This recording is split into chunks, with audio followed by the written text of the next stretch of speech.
2017 sampai detik ini yang mulia.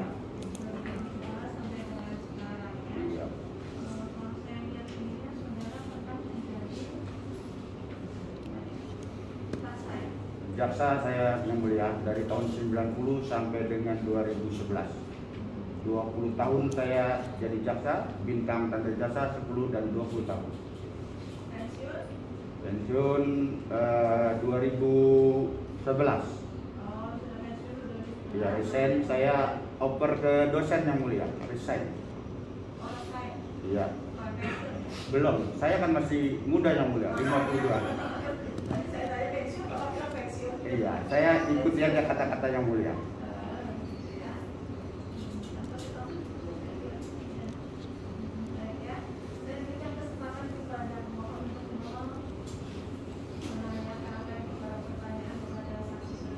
Terima kasih yang mulia.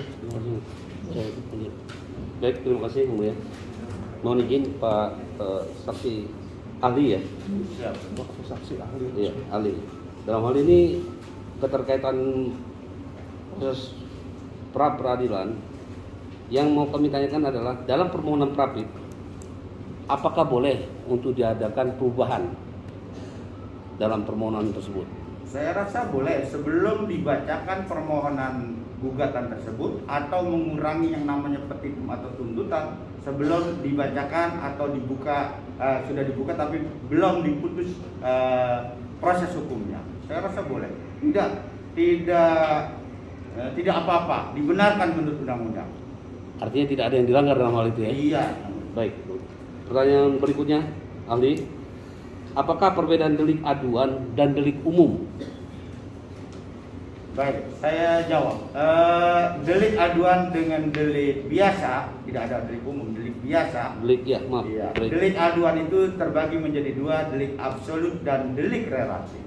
Delik aduan itu menurut Utrecht adalah bahwa hanya bisa diproses apabila ada laporan dari si korban atau yang menjadi korban.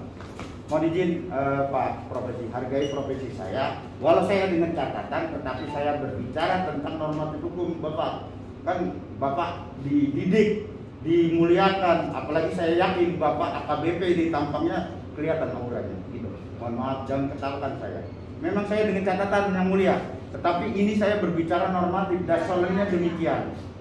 Mohon maaf. Ya, silakan. Baik, pertanyaan berikutnya. Dalam delik aduan, siapa seharusnya yang melaporkan dalam suatu peristiwa pidana? Seperti tadi sudah saya bilang, delik aduan menurut Utrecht adalah korban atau yang menjadi korban. Simpel sekali. Artinya, saya pertegas tidak bisa diwakilkan oleh siapapun. Tidak bisa. Baik kuasa hukum. Delik aduan maupun kuasa hukum itu harus prinsipal, harus korban. Sementara kuasa hukum atau orang lain boleh hanya mendampingi, tetapi sebagai bentuk laporannya atau yang melakukan pelaporan harus korban yang merasa dirugikan. Baik. Bisa tidak ahli memberikan contoh dalam kasus ini sehubungan dengan delik aduan? Delik aduan yang baru-baru ini saya lihat adalah delik aduan tentang undang-undang IT yang menyerang kehormatan daripada seorang presiden, yaitu Pak SBY. Dia sendiri seorang presiden datang melapor kepada SPKT atau kepada pihak kepolisian. Tidak kuasanya, kuasa hukum itu hanya mendampingi. Itu yang namanya delik aduan. Mungkin untuk memperkuat ada lagi mungkin selain contoh kasus itu? Ada selain Pak SBY itu sebentar. Ini yang mulia untuk menegaskan yang mulia. Perkaranya baik atau cukup atau gini?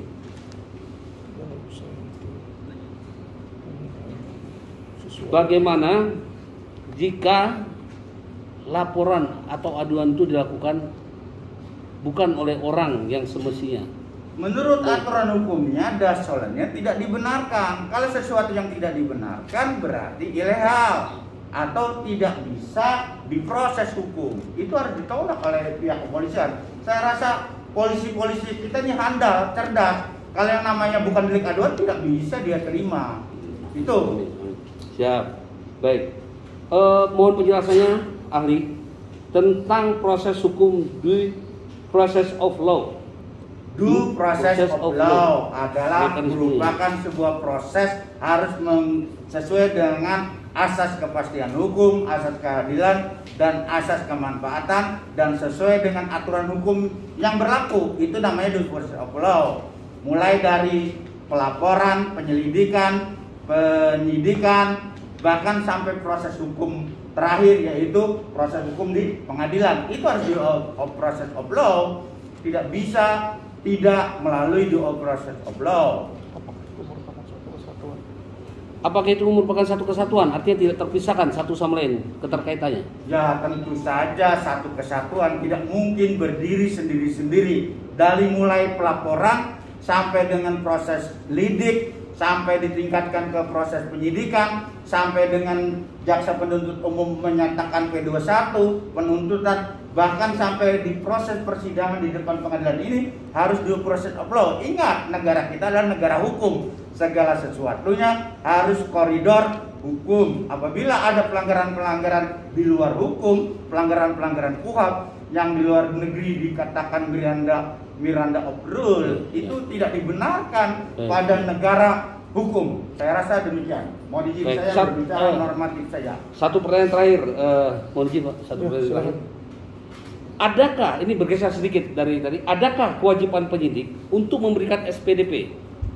SPDP itu kan sudah diatur di pasal 109 KUHP, lalu ada junto putusan MK, ya kalau tidak salah itu MK nomor izin saya baca, memang saya sengaja catat.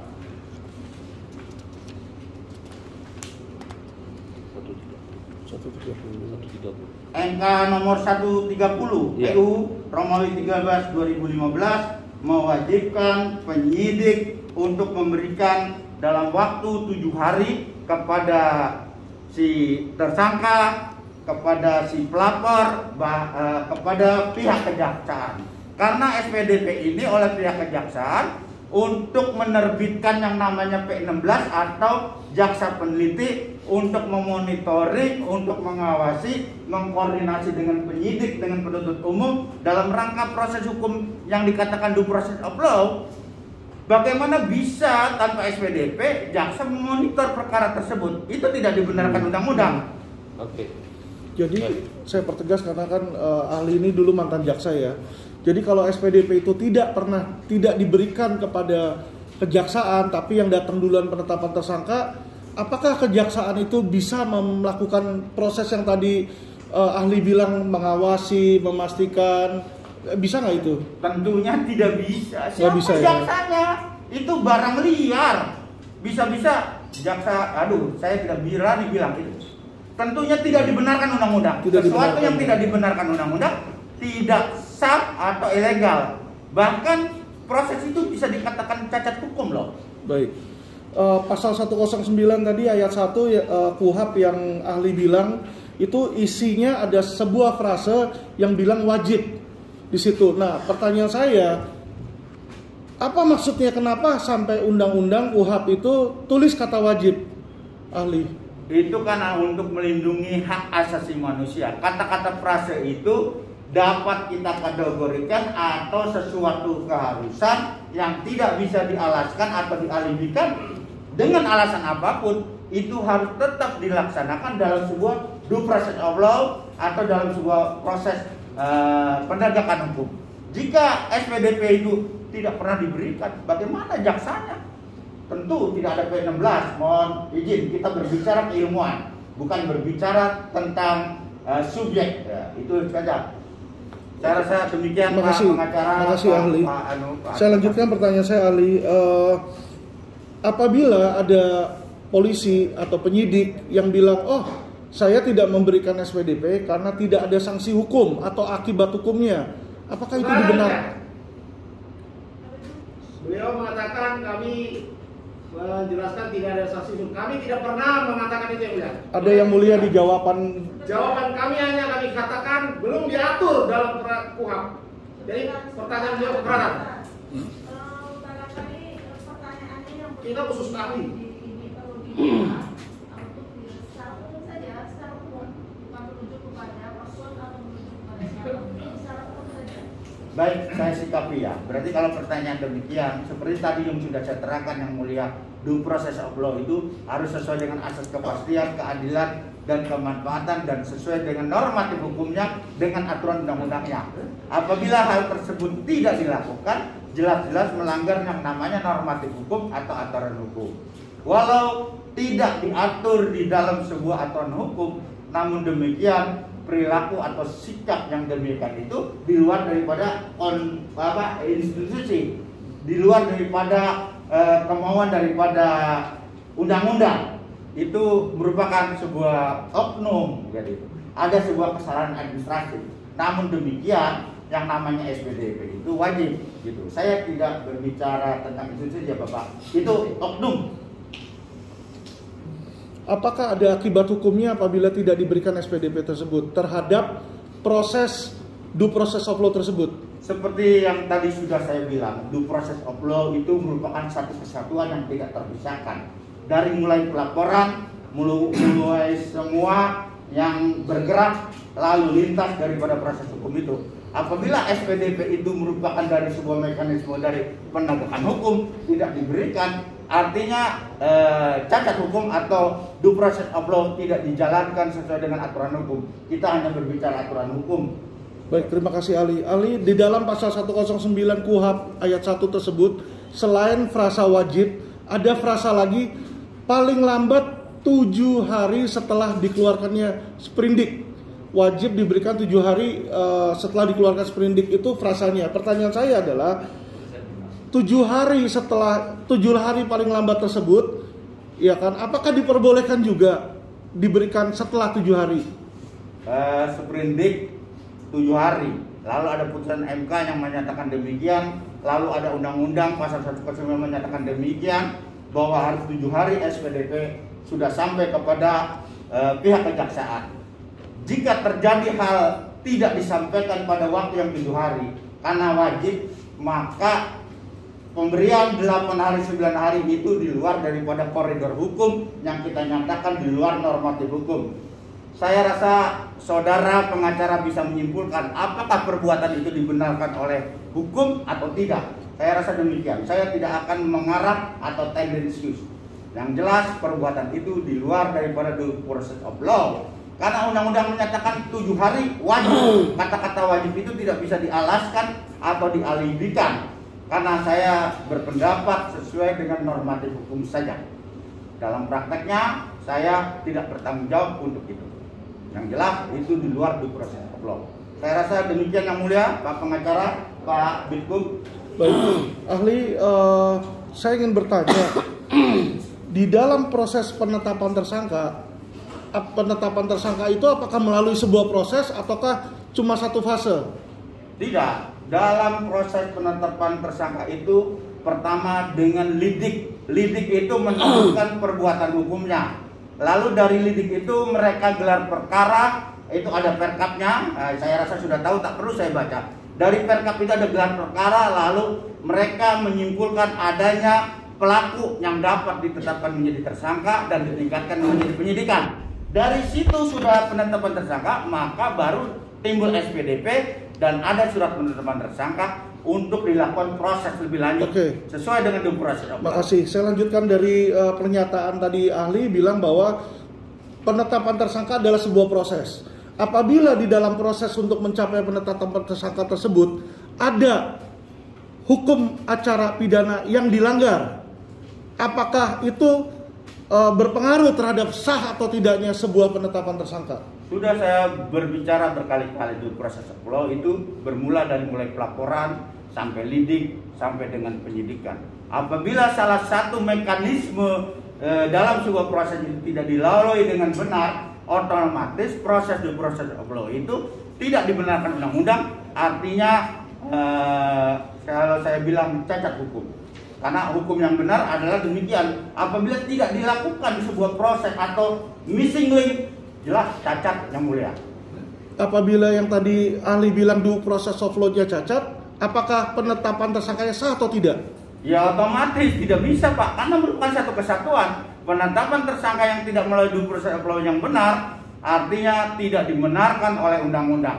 Terima kasih Ali. Ali, saya mau tanya tentang tadi yang Ali bilang tentang legal standing sebuah laporan polisi.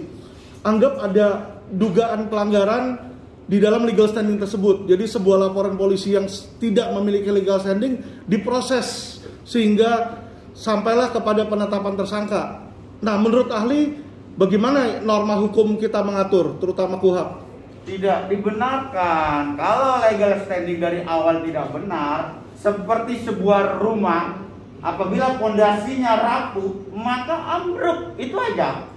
Simpel sekali. Itu bisa saudara maknai, bisa saudara analisa bahwa pondasi yang tidak kuat, maka tidak mungkin kokoh sebuah bangunan. Artinya proses hukum yang melanggar di proses of law tidak dibenarkan di dalam negara hukum ini. Oke, satu pertanyaan terakhir, saudara saksi. Jadi apabila ada laporan due process of law dengan legal standing yang tidak sah, apakah penetapan tersangka itu sah atau tidak? Walaupun ada 2 alat bukti yang cukup. Kalau 2 alat bukti yang cukup itu kan untuk menetapkan sebuah tersangka.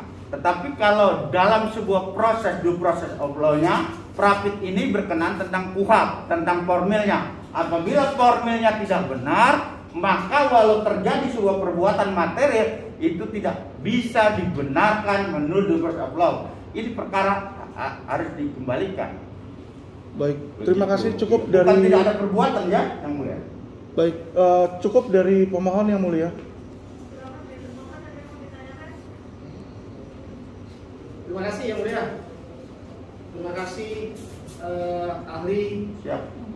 Yang kami hormati yang terhormat Bapak Dr. Dwi Seno Wijanarko. Terima kasih Bapak. Sebagai dosen Fakultas Hukum Universitas Bayangkara Bayangkara dan ahli sudah menjelaskan adalah ahli pidana dari tahun 2017 sampai sekarang. Betul. Saya membaca sedikit CV-nya. Siap ya, siap Bapak. Maaf ahli, kami di sini hadir ya berdasarkan relas, ya, berdasarkan relas panggilan dari pengadilan, maka kami hadir. Siap. Jadi kami hadir bukan atas nama pribadi, namun kami hadir atas nama kedinasan sesuai panggilan relas. Yang perlu kami jelaskan, yang perlu kami pertanyakan kepada ahli sehubungan dengan ahli pidana. Ya. Yang pertama, ahli, tolong ahli dapat menjelaskan kepada kami, mungkin kami ada ilmu yang belum dapat, sehingga kami minta dari ahli, bagaimanakah proses seorang penyidik apabila mendapatkan suatu laporan. Mohon izin ahli, tolong dijelaskan bagaimana proses yang kami lakukan. Terima kasih. Pihak kepolisian dalam hal ini penyidik, apabila ada pelaporan, tentunya mereka menganalisa. Biasanya saya kalau itu di SPKT itu ada yang namanya sebelum menjadi. Jadi kami minta sesuai dengan aturan. Oh baik, sesuai dengan pendapat yang keluar dari. Baik, normatif hukumnya. Iya, betul. Bahwa kepolisian harus menganalisa, memilah mana perkara yang bisa mereka terima dan mereka proses. Saya rasa demikian, Pak AKBP. Itu menurut pendapat ahli ada di aturan itu? Ada Pak, memang. Pasal berapa di KUHP itu? Baik. Karena kalau seorang ahli menjelaskan itu sesuai dengan undang-undang.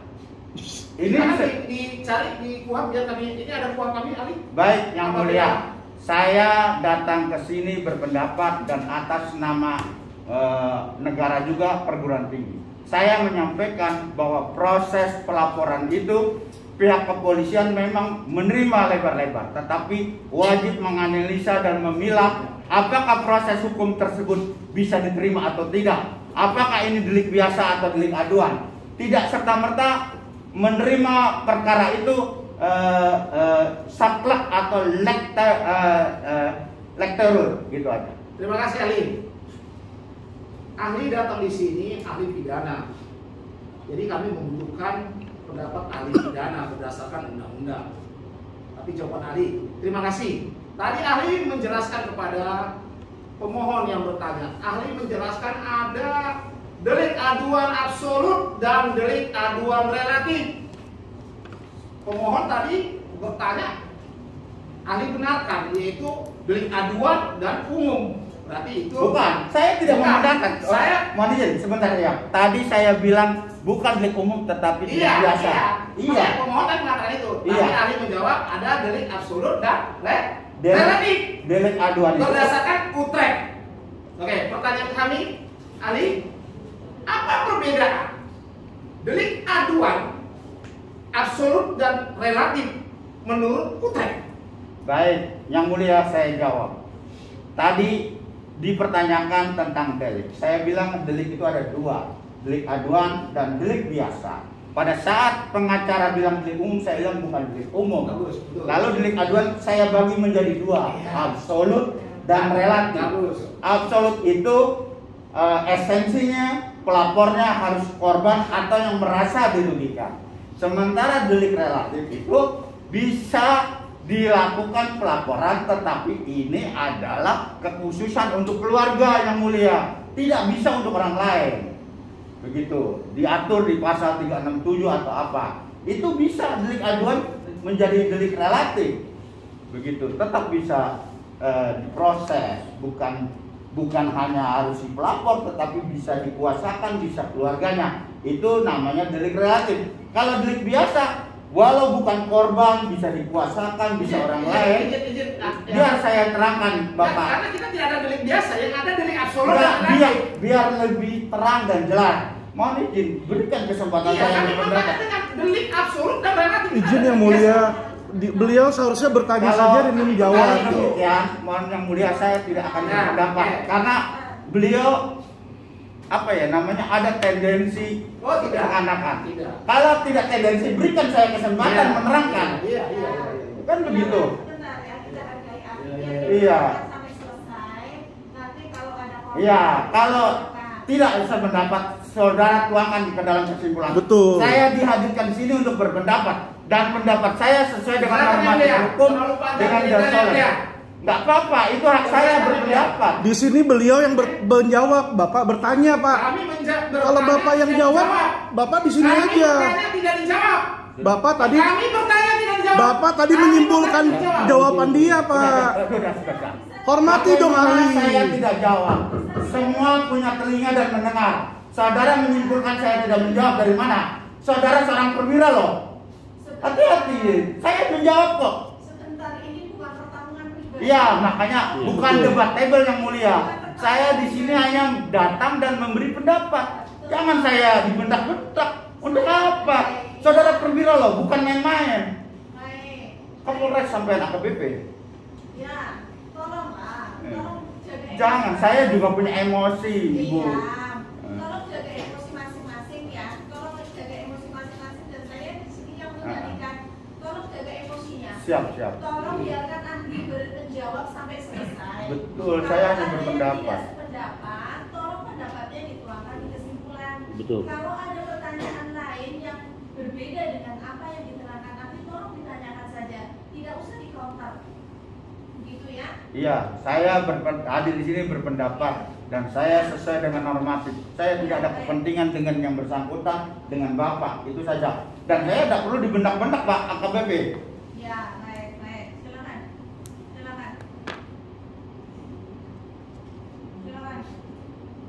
Silakan, ahli. Tadi kan sudah saya jawab pertanyaan. Absolut dan relatif belum. Absolut itu adalah delik aduan yang tidak bisa diwakilkan. Kok pelapornya adalah korban atau orang yang dirugikan. Sementara relatif itu adalah delik yang bisa berubah menjadi diperiksa tanpa korban atau yang dirugikan, bisa diwakilkan. Tetapi delik relatif ini diatur hanya untuk kekhususan keluarga yang mulia. Itu saja. Bagaimana saya tidak jawab, orang semua dengar. Ya. Oke, terima kasih ahli. Oke ahli, tadi kami mendengar ya pernyataan ahli yang ditanyakan oleh pemohon prase wajib penyidik tadi yang ada 7 hari, ya kan? Apakah pernyataan yang disampaikan oleh pemohon tadi menurut ahli prase wajib itu undang-undang atau apa? Undang-undang berapa ya? Undang-Undang 109, Undang-Undang tentang KUHP. Lalu ada juklak petunjuk pelaksanaan tentang putusan MK 103 yang mewajibkan dalam kerangka due process of law, penyidik wajib menyerahkan SPDP kepada tersangka, kepada keluarga korban, kepada pelapor, dan kepada pihak penyidikan. Kepada pihak kejaksaan. Karena kejaksaan untuk menunjuk P16 tentu harus dasarnya SPDP. Kalau tidak ada SPDP, sama-sama kita analisa. Perkara ini liar, Bapak. Oke, ahli, terima kasih. Iya. Berarti ahli mengatakan bunyi dari prasetari wajib 7 hari itu adalah Undang-Undang Dasar KUHP 109. Boleh kita bacakan itu ahli? Karena menurut kami prasetari wajib itu adalah putusan ya, ahli. Terima kasih. 109 itu KUHP. KUHP itu undang-undang. Tapi dalam 109 KUHP itu Lalu ada juklak yang menurut saya itu putusan MK itu adalah petunjuk pelaksanaan dalam rangka mengacu daripada undang-undang KUHP. Perbuatan yang di luar KUHP itu Miranda rule, pelanggaran hukum, tidak dibenarkan di dalam negara hukum. Itu aja, Pak Terima kasih, ahli. Berikutnya ahli. Tadi Kasih mengatakan ya, perilaku oknum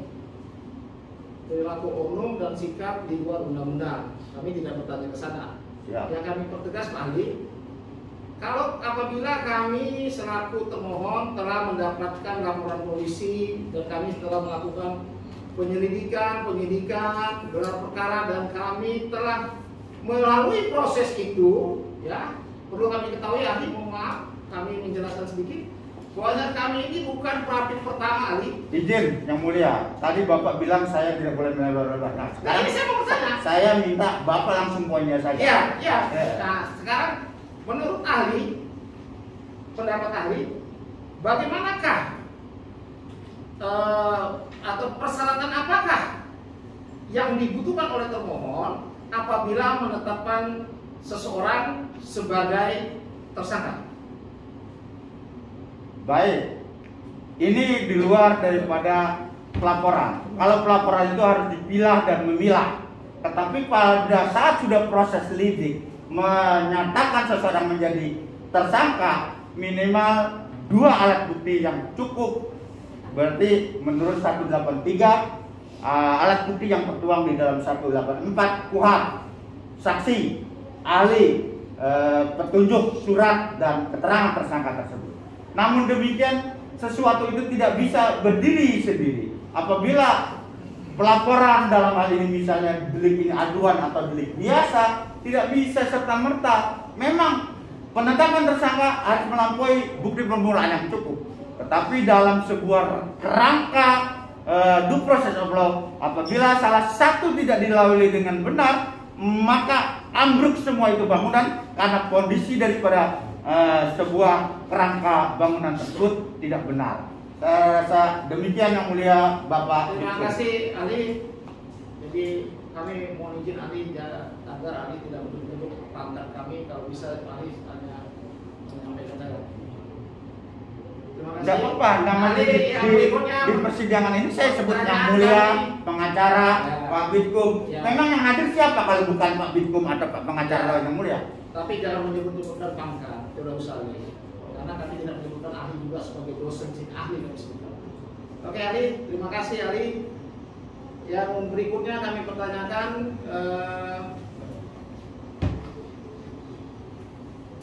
kepada ahli. Menurut ahli, keahlian ahli, yang jadi objek pra peradilan itu apa saja dan berdasarkan undang-undang apa?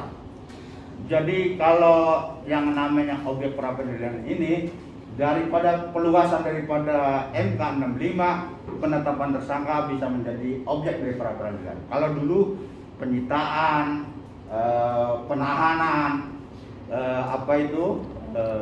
penyitaan, penahanan, oke lah. Penggeledahan. Iya, Betul. betul. Jadi semua yang ada di KUHP itu Iya. dulu bisa. Iya. Lalu peluasan dan pelebaran itu, maka penetapan tersangka bisa menjadi ranah prapit. Saya rasa demikian, Bapak. Terima kasih ahli. Kalau begitu ahli, kalau SPDP apakah termasuk objek pra peradilan? Itu kan dalam rangka Kami penetapan. nanya sesuai aturan. Saya terangin, Iya, siap. saya terangin. Penetapan tersangka itu kan satu kesatuan yang merupakan daripada adanya SPDP, adanya penahanan, itu harus dikupas di dalam prapit ini yang mulia.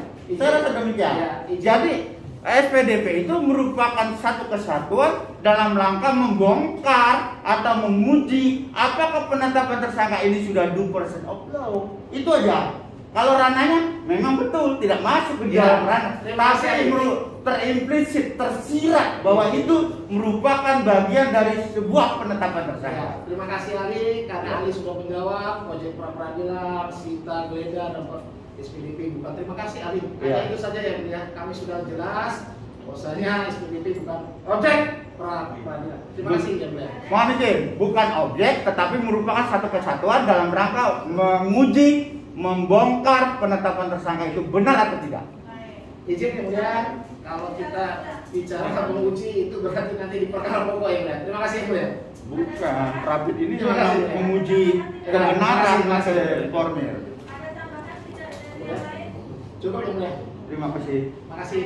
Bapak, mohon maaf, saya hanya berbicara normatif. Oh, senang saya dengan dokter. Saya bertanya,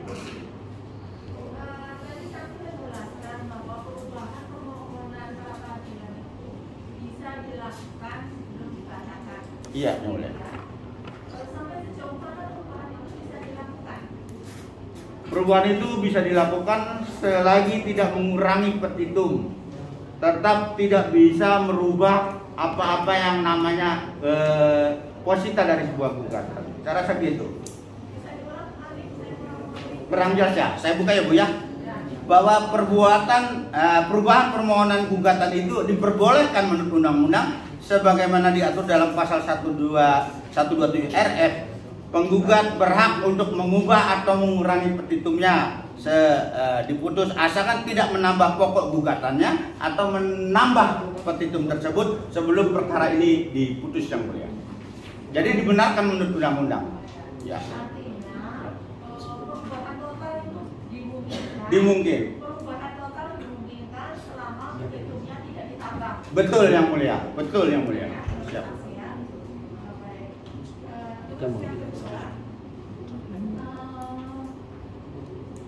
Bagaimana caranya atau bagaimana kriterianya kita menilai sebuah bukti digital? Bukti elektronik. Bagaimana kita menilai sebuah bukti yang diajukan sebagai bukti elektronik? Bukti elektronik itu merupakan sebuah alat bukti elektronik. Tentunya yang memberikan keterangan itu harus seorang ahli IT. Tidak bisa serta-merta saya seorang ahli pidana menyatakan bahwa ini adalah sebuah kepalitan. Tetapi saya hanya menyimpulkan dari kata-kata dari sebuah WA atau SMS itu mengandung daripada unsur pidananya. Tetapi kepalitan daripada bukti elektronik itu harus menggunakan ahli elektronik yang mulia. Biar valid, biar A1, bukan kata Dr. Seno. Gitu aja. Terus bagaimana sebuah persyaratan sebuah bukti bisa diajukan diterima sebagai bukti elektronik? Bukti elektronik itu menurut pidana adalah sebuah alat bukti atau barang bukti yang sesuai undang-undang dimintakan kepada Ketua Pengadilan Negeri untuk diberikan berita acara penyitaan daripada alat bukti elektronik tersebut. Apabila tidak dilakukan hal tersebut, maka alat bukti elektronik itu hanya menjadi sebuah petunjuk hukum. Iya, menurut saya yang mulia. Ada tidak syarat-syaratnya sebuah, makanya itu saya tanya, ada tidak syarat-syaratnya bahwa bukti elektronik itu bisa diterima sebagai alat bukti yang katakanlah sesuatu alat bukti elektronik dianggap valid bisa dipertanggungjawabkan secara logika hukum dan bisa dipertanggungjawabkan secara hukum bahwa ini memang valid. Artinya bisa di lab, bisa dengan keterangan ahli IT, dan memang bisa dipertanggungjawabkan hukum secara logika hukum. Memang ini alat bukti, bukan di setting atau apalah namanya. Itu yang mulia. Kan yang mulia lebih tahu tentang bagaimana menilai sebuah pembuktian. Makanya saya tanya setelah DOI, apakah Iya. ada persyaratan-persyaratan? Tidak ada. Persyaratannya tadi saya bilang logika hukum didukung dengan ahli IT. Lalu kalau memang bisa dengan lab green, gitu, untuk menyatakan benar atau tidak, kan gitu. Begitu yang mulia. Cukup, ada tambahan pertanyaan? Cukup yang mulia. Terima kasih ya. Baik, terima kasih yang mulia. Masyarakat. Baik.